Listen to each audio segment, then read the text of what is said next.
आज हम दूसरा पाठ मंत्र पढ़ेंगे। इसके रचनाकार प्रेमचंद्र जी हैं। प्रेमचंद जी की जो मानसरोवर रचना है उसी से ये कहानी ली गई है। इस कहानी में हम देखें तो ये कहानी हमें कर्तव्यनिष्ठता, दूसरों के लिए अपने अहम को त्याग कर जैसे आदर्श गुणों को ग्रहण करने के लिए प्रेरित करती है। डॉक्टर चड्ढा हैं, अहम में डूबे हुए थे। जब भगत उनके द्वार पर अपने बीमार बेटे को लेकर आता है तो वो उसे नहीं देखते हैं, लेकिन जब उन पर समय पड़ा तो भगत ने सब कुछ भूलकर उनके बेटे का इलाज किया। डॉक्टर चड्ढा को अपने किए पर बहुत पश्चाताप हुआ और तो उन्होंने एक अपने जीवन का उद्देश्य बना लिया कि मैं जीवन भर दीन दुखियों की सेवा करूंगा। उनका मन जो था बदल गया। आज देखें, पहला हम गद्यांश इसका देखते हैं। कहते हैं संसार में ऐसे मनुष्य भी होते हैं जो अपने आमोद प्रमोद के आगे किसी की जान की भी परवाह नहीं करते। शायद इसका उसे अब भी विश्वास ना आता। सभ्य संसार इतना निर्मम, इतना कठोर है। इसका ऐसा मर्म भेदी अनुभव अब तक ना हुआ था।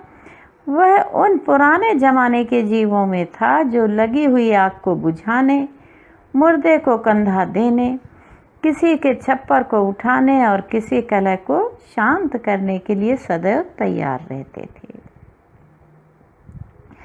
आमोद प्रमोद किसे कहते हैं? मनोरंजन को। निर्मम, जिसमें ममता ना हो, भावना ना हो। निर्दय, मर्मभेदी, हृदय को भेदने वाला, है ना। निर्दय कहेंगे, निर्मम को कहेंगे जो ममता से रहित हो, निर्दयी हो। और मर्मभेदी किसे कहेंगे? जो हृदय को भेदने वाला हो, अत्यंत दुख। कलह, लड़ाई झगड़ा है। तो प्रेमचंद जी का कथन है कि डॉक्टर चड्ढा द्वारा जब भगत के बीमार बेटे को देखने के लिए जो निवेदन था उसने किया था, उसको अस्वीकार कर दिया और स्वयं गोल्फ खेलने चले गए। यह देखकर भगत ने मन ही मन सोचा कि विश्वास नहीं हो रहा है इस संसार में ऐसे भी व्यक्ति हैं जो अपने मनोरंजन के लिए किसी के प्राणों की भी परवाह नहीं करते। ये तो मनुष्यों का समाज है, सभ्य समाज कहा जाता है, लेकिन इसमें इतने क्रूर और कठोर लोग होंगे, ऐसा अनुभव उसे आज तक नहीं हुआ था। उसका मानना था कि डॉक्टर जैसा जो व्यक्ति है वो इलाज के लिए कोई समय नहीं देखता, वो तो जीवन दान देने वाला समझा जाता है। भला वो उनके पुत्र को छोड़कर कैसे जा सकता था? उसे तो विश्वास ही नहीं हो रहा था। वो तो पुराने जमाने का, पुराने विचारों वाला था। दूसरों को कष्ट को देखकर स्वयं कष्टित होना, दूसरों की सहायता के लिए हमेशा तैयार रहना।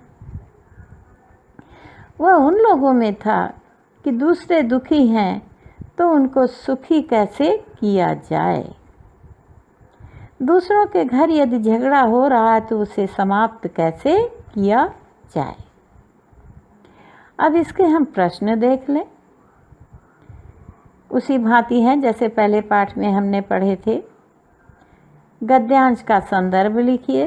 तो आप लिखेंगे कि प्रस्तुत गद्यांश हमारी पाठ्य पुस्तक हिंदी के गद्यखंड से, गद्यखंड में संकलित मंत्र नामक पाठ से अवतरित है। इसके रचनाकार प्रेमचंद जी हैं। अब रेखांकित अंश की व्याख्या मांगी है तो पुराने ज़माने से लेकर तैयार रहते थे, जो व्याख्या की वो आप लिख देंगे। तीसरा है, भगत को किस बात का विश्वास नहीं हुआ। तो आप देखें, भगत को ये विश्वास नहीं हुआ कि संसार में ऐसे भी मनुष्य हो सकते हैं जो मनोरंजन को प्रधानता दें और किसी के प्राणों का जो है वो चिंतन ना करें, यानी परवाह ना करें। चौथा देखें, भगत को पुराने समय के लोगों के विषय में क्या पता था। भगत जो है प्रत्येक क्षण दूसरों के लिए सहायता के लिए तैयार रहते थे और ये मानते थे कि भाई पुराने समय में भी सभी एक दूसरे की सहायता को तैयार रहते थे। फिर चाहे किसी के घर की चाहे आग बुझानी हो या किसी मृतक को कंधा देना हो, चाहे किसी का छप्पर ठीक कराना हो, जो भी हो उसमें सहायता करना। पांचवा देखें, भगत को क्या अनुभव नहीं था। भगत को यह अनुभव नहीं था कि चड्ढा, डॉक्टर चड्ढा जैसे भी लोग होते हैं जो इतने हृदयहीन हैं, निर्मम हैं, यानी कठोर हैं कि अपने मनोरंजन को महत्व देते हैं, खेलने जा सकते हैं, लेकिन किसी को मरता हुआ देखकर उसका इलाज नहीं करते हैं। छठा देखें, मानवता का क्या धर्म है। मानवता का तो धर्म है लोगों की सेवा, सहायता और सहयोग करना। आगे देखें, उपरोक्त गद्यांश के आधार पर बूढ़े भगत का चारित्रिक परिचय दीजिए। तो हम कह सकते हैं कि जो बूढ़ा भगत था बहुत पवित्र हृदय का था, सहृदय था, परोपकारी था, दूसरों की सहायता करने वाला, सहयोग करने वाला मनुष्य था। अब आगे हम देखते हैं दूसरा पैराग्राफ। कहते हैं, अरे मूर्ख, यह क्यों नहीं कहता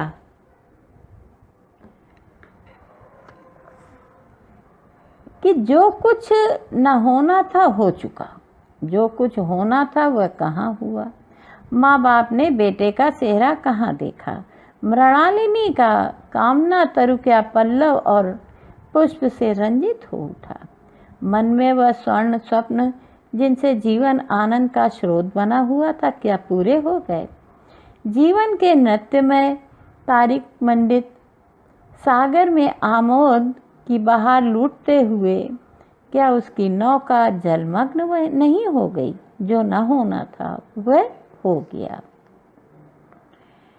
सेहरा आप लोग सभी जानते हैं, जो विवाह के समय दूल्हे के सर पर बांधा जाता है। कामना तरु यानी इच्छा रूपी वृक्ष, पल्लव पत्ते को कहते हैं, रंजित कहते हैं रंगा हुआ, प्रसन्न। और स्वर्ण स्वप्न किसे कहते हैं? सुनहरे सपने।